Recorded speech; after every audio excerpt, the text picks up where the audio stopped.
అన్న నమస్తే అన్న. నమస్తే అన్న. ఏదన్నా సిఎస్కే నుంచి ఇంకా ధోని తప్పు కూడా కొత్త వాళ్ళకి ఛాన్స్ ఇరా అనేది నా మాట కాదు, జనాలు అడుగుతున్నారు. అవునవును.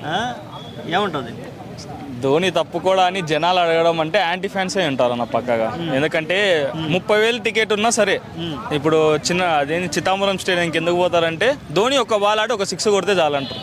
అట్లాంటిది తప్పుకోవడా కొత్త వాళ్ళకి ఛాన్స్ ఇవ్వాలంటే ధోని చూసేదే యంగ్ ప్లేయర్స్. ఇప్పుడు రుతురాజ్ గైక్వాడ్కి ఇచ్చే అవసరం అయితే లేదు. జడేజాకి ఇవ్వచ్చు కెప్టెన్గా, జడేజాని ముందు పెట్టుకొని నడిపించచ్చు. ధోనికి కూడా ఉంటుంది అంటే కొత్త వాళ్ళకి రావాలి, యంగ్స్టర్స్ని పర్ఫామ్ చేయాలని. వాళ్ళు ఆ ప్రెజర్ని తట్టుకోలేక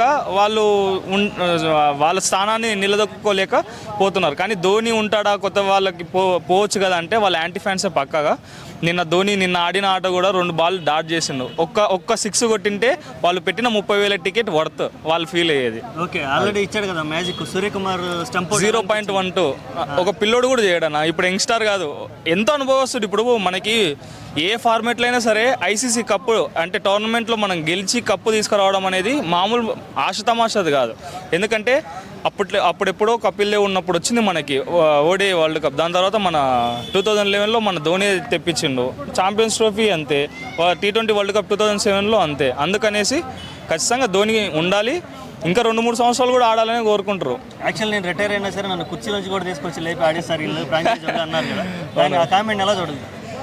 అది కామెడీ అన్న. ఎందుకంటే తను గైడ్ చేస్తాడన్న. ఒకవేళ ఈ సీజన్ ఆడినా నెక్స్ట్ సీజన్ ఆడకపోయినా తను ఖచ్చితంగా గైడ్ చేస్తాడు. మెంటార్గా అయితే సిఎస్కేకి ఉంటాడు. ఓకే, గ్రౌండ్లో లేకపోయినా గ్రౌండ్ బయట అయినా సరే తను మెంటార్గా అదే కోచ్గా చెప్పలేనన్నా, కానీ మెంటార్గా అయితే పక్కగా ఉంటాడు. కోచ్గా ఎందుకంటే ఇప్పుడు మైకెలసి, డేవిడియస్ వాళ్ళందరూ ఖచ్చితంగా వాళ్ళు గొప్ప లెజెండ్సే. వాళ్ళు ఉన్నది కాబట్టి వాళ్ళది అయిపోయినాక ఏమైనా ఉంటే మన ధోని దగ్గర రావచ్చు. కానీ మెంటార్గా అయితే పక్కగా సిఎస్కేని వదిలిపెట్టాడు. ఓకే, ఈసారి సిఎస్కేలో ఎవరు ఇంపాక్ట్గా ఎక్కువ హైలైట్ అయ్యే ఛాన్స్ ఉంది? రచిన్ రవీంద్ర పక్క. రచిన్ రవీంద్ర, దాని తర్వాత అశ్విన్ వచ్చింది. ఏ గూటికి చేరుకోవాలో ఆ గూటికి చేరుకున్నాడు లాస్ట్కి. ఖచ్చితంగా అయితే అశ్విన్ అంత సీనియర్ ప్లేయర్ని కూడా తీసుకోవడానికి రీజన్ ఏంటంట?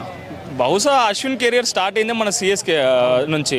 ఆ సిఎస్కేలో ఆడిన తర్వాతనే మనకి ఇండియాకి కూడా తనని తీసుకోవడము, అక్కడ లెజెండ్గా పర్ఫామ్ చేయడము, ఇంకా లాస్ట్కి రిటైర్డ్ ఇచ్చినా కూడా మళ్ళీ సిఎస్కేకి రావడం అంటే మా సిఎస్కే ఫ్యాన్స్కి అందరికీ హ్యాపీ, మంచిదే కదన్న. ఇప్పుడు అశ్విన్ లాంటి ఇంత ఎక్స్పీరియన్స్ ప్లేయర్ ఒక 4 ఓవర్లు వేసినాడంటే ఒక 2 వికెట్లు తీసుకున్నాడంటే చాలు. అందుకనేసి అందరూ హ్యాపీగానే ఫీల్ అవుతారు అన్న. ఎక్కువ ఇంపాక్ట్ చూపించేదంటే రచిన్ రవీంద్ర, అశ్విన్. బౌలింగ్లో అయితే అశ్వినే. ఓకే, శివం దూబే పరిస్థితి? శివం దూబే ఉంటే ఒకటి, లేకపోతే ఇంకోటి అన్న. ఎందుకంటావా, ఉన్నంతసేపు ఆడతాడు. 3వ బాల్ 4వ బాల్ ఒక కాల కింద పడింది అనుకో. నిన్న విఘ్నేష్ పుత్తార్ అనే నాకు తెలిసి డెబ్యూటెంట్, అసలు ఎక్కడ కూడా చూడలేదు, తను వికెట్ తీసిండు. 6 కొట్టినా కూడా అవుట్, 4 బాల్లో అవుట్. అట్లా శివం దూబే మీద ఏం లేదన్న. ఎక్కువ డిపెండెంట్ అంటే రుతురాజ్ గైక్వాడ్, రచిన్ రవీంద్ర, ఇంకా లోయర్ ఆర్డర్ వస్తే మన జడేజా, ధోని ఓకే బ్యాటింగ్లో అయితే.